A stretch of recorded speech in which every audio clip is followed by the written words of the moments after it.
back everyone. Today's video is on how to paint a pansy using a wedge brush. Now this video was requested by one of my subscribers after seeing my short on painting pansies with wedge brushes, so thank you very much for that. If you are new here, my name is Teresa. I'm a surface pattern designer and watercolor artist. Now, I think you are going to be very surprised at what great results you can get with a pansy and the wedge brush.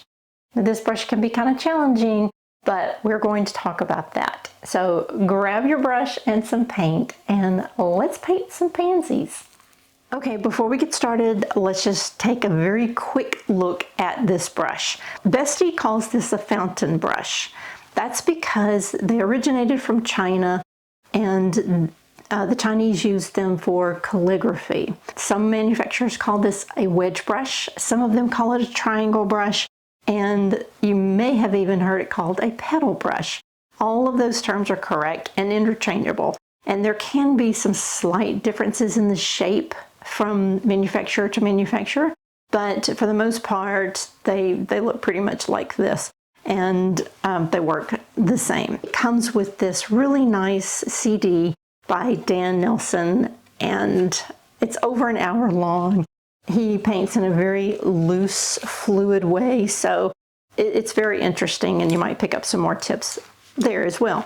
Now, I go into great detail about this brush in several of my other videos, which I will link below at the end of the video and probably right up here.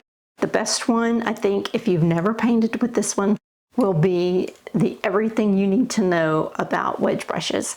And then I have a few other videos about painting different kinds of flowers. So this video is dedicated to pansies, which I will never paint pansies again without the wedge brush because it makes them so easy and gives fantastic results. So let me show you what I mean. I pulled a few pictures off of Pixels that we could take a look at.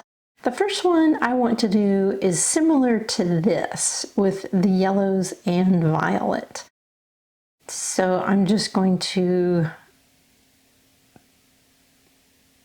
dip into my yellow here, and I want to thin it out just a little bit. I just refilled this pan, so I need to add a little water here.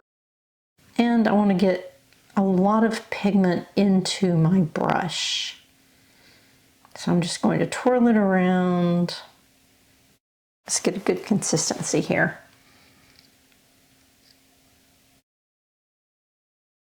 And so this is just Windsor yellow. I believe it's Cadbury yellow actually.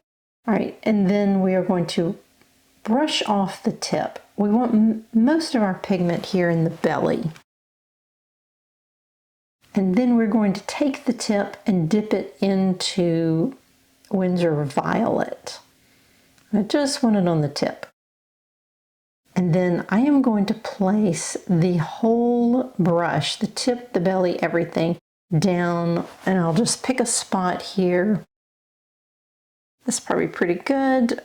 And I'm going to plant the tip in one position and move the heel of the brush around in a semicircle. So I'm just going to place that down and wiggle it, wiggle it, wiggle it all the way around until I feel like I have a nice sized petal. There. So see how this center portion has the violet, and I'll probably add more to that. So let's wipe off the brush on a paper towel, and then we're going to repeat that same step. Make sure you have lots of pigment in the belly, then wipe off the tip and reload the tip with the violet. And I'm going to do another one on the opposite side. Usually I would move my paper around, but that's kind of awkward in this position, so I think I'm just going to stand up and approach it from a different side. My paper is really large, so I can't easily move it today. And we're just going to do the same thing. This is kind of an awkward angle. Place the whole thing down, wiggle, wiggle, wiggle, until you feel like you have a good sized petal, and there we go. So I really like to approach these by doing these two petals first. So you kind of make a bow tie. Now we're going to do the bottom petal. And I want a little more violet in the bottom than I did on the side. And that's just the type of pansy I want on this first one. See how the purple is more up into the wedge than it was before? Now we're just going to fill in this bottom petal. And it's okay if it overlaps a little bit. And I really kind of want this dry.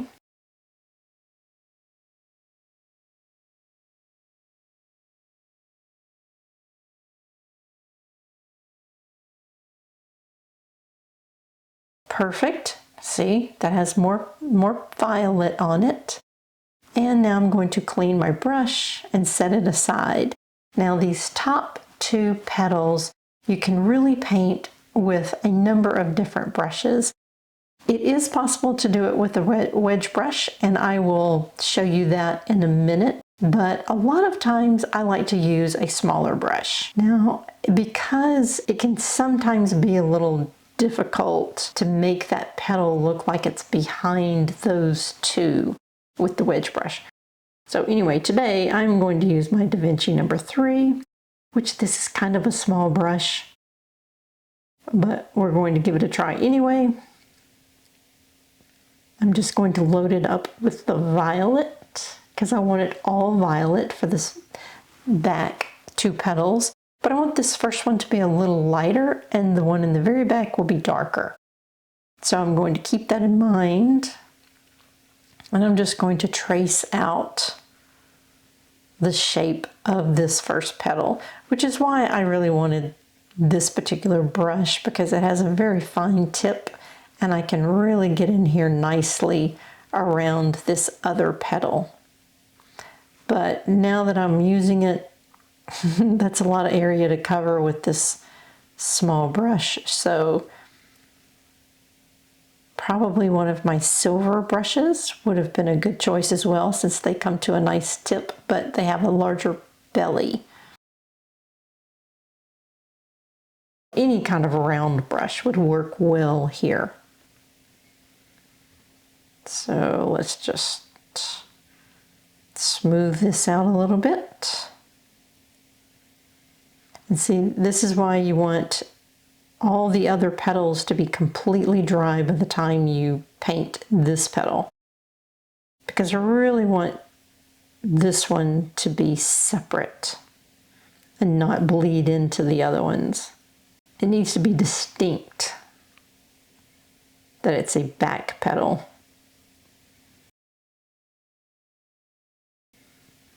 But we'll just drop in some extra pigment here for some shadowing. All right, that's probably good. And now we'll let that dry completely. All right, that's dry. So now I'm going to do the darker petal that's in the very back. And I'm probably going to add a little more violet to those yellow petals as well, because the violet has kind of dulled when it dried. So I'll add some more to that in a minute. But right now, let's just get this one in there.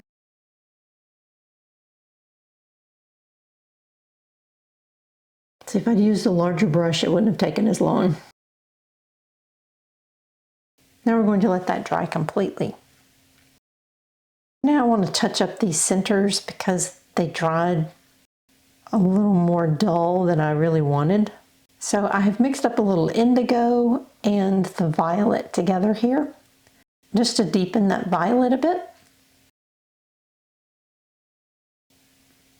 Let's get that a little bit darker. Okay. Now, I'll just add some darker touches in here.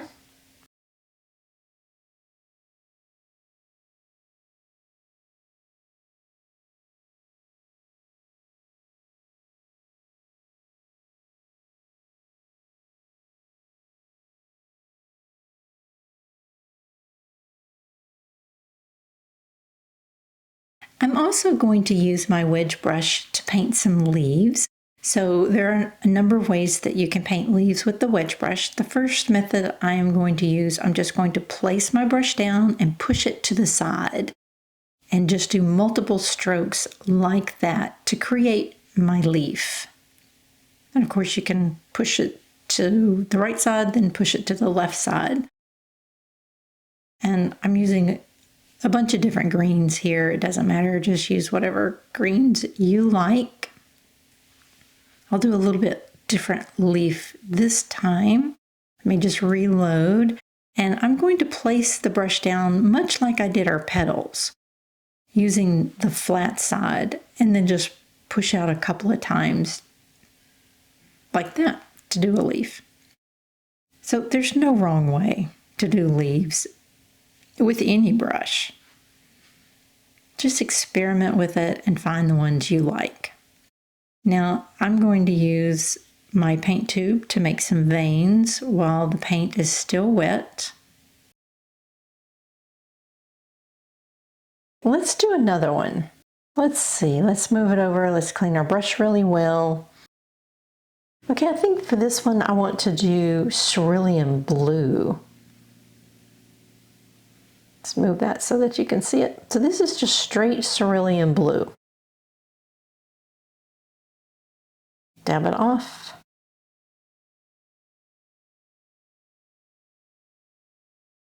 And let's dry the tip and put a little bit of the violet on the tip. And same thing, I'm just going to do that first petal off to the right here and go wiggle, wiggle, wiggle all the way around, keeping my tip somewhat in the center. And it didn't have as much violet on it as I wanted, so we can add that still. All right, wipe our brush off, reload, and let's do the other side. Okay, I'll try to just do it this way. I know you can't see this very well. There we go. And let's add some of that violet in because I forgot to dip the tip. I'm cleaning my brush off. Now let's do this bottom petal. Let me move this around a bit.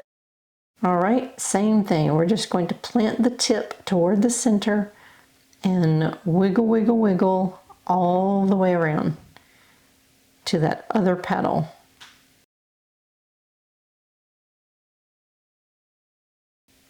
Perfect. Let's add a little more of that violet.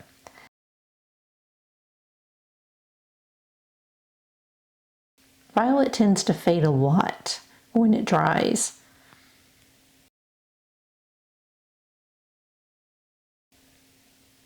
It's okay to keep applying it until you get it as deep as you want it. All right, let's do these back petals. Same thing, I'm just going to outline my first petal and then fill it in just like before. And I should have grabbed a larger brush, but it's kind of out of reach at the moment, so that's okay. We'll just continue on with this smaller brush. It's doing a good job with fine detail anyway. All right. I think on the next one I will use the wedge brush to do this petal.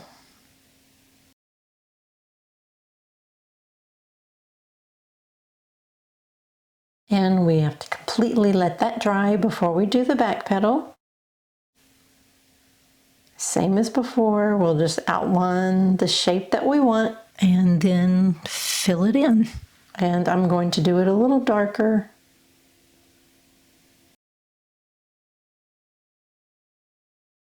Okay, and we can add some veining in here. Pansies often have these very faint lines in their petals, so we'll just add a few of those.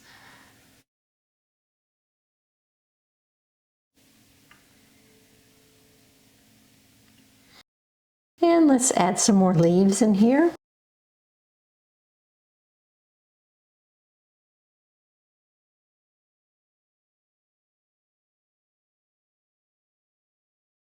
Let's do a yellow one. Just going to take that same Winsor yellow, load my brush, clean the tip, add some violet, wiggle, wiggle, wiggle,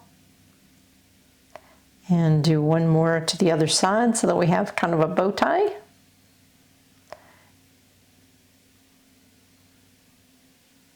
All right, and now let's do the one at the bottom. Well, let's add a little more of that violet. And let's do the bottom petal. Beautiful, okay. And don't be afraid to put your brush back down and add to it if you want to. Let's do this one with the wedge brush. Same thing, you just place it down, wiggle, wiggle, wiggle.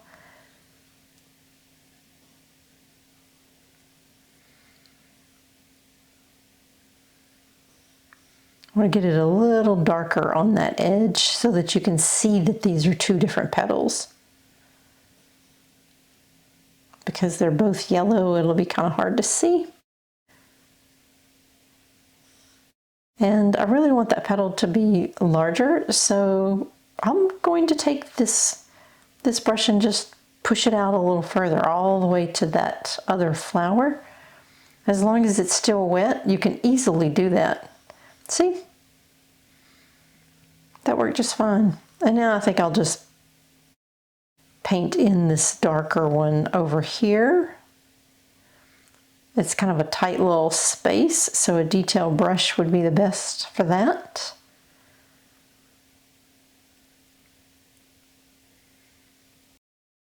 Now let's add more leaves. Let's fill in our space here.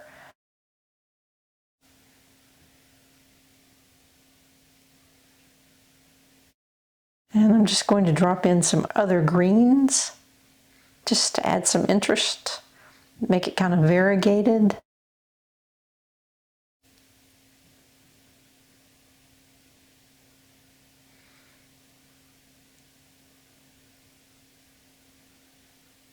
Throw in a few veins.